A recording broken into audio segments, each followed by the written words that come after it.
அபாயகரமான பின்னணியை கொண்ட வெளிநாட்டு பயணிகள் நாட்டிற்குள் நுழைவதை தடுக்கும் புதிய APSS குடிநுழைவு முறை வரும் டிசம்பர் மாதத்தில் நடைமுறைக்கு வரும் என்று உள்துறை துணை அமைச்சர் டத்தோஸ்ரீ டாக்டர் சம்சுல் அன்வார் நசாரா தெரிவித்துள்ளார்.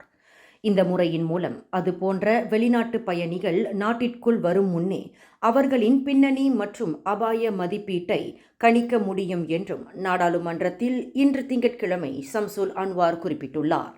இம்முறை நடைமுறைப்படுத்தப்பட்ட பிறகு நாட்டிற்குள் அச்சுறுத்தல் இல்லாத வெளிநாட்டு பயணிகள் மட்டுமே அனுமதிக்கப்படுவார்கள் என்றும் அவர் தெரிவித்துள்ளார். மலேசியா வழங்கும் நீண்டகால விசாக்களை தவறாக பயன்படுத்துவதை தடுக்கும் நோக்கில் இம்முறை அறிமுகம் செய்யப்பட உள்ளதாகவும் சம்சுல் அன்வார் குறிப்பிட்டுள்ளார். மேலும் செய்திகளை தெரிந்து கொள்ள கீழே இருக்கும் பெல் பட்டனை அழுத்துங்கள்.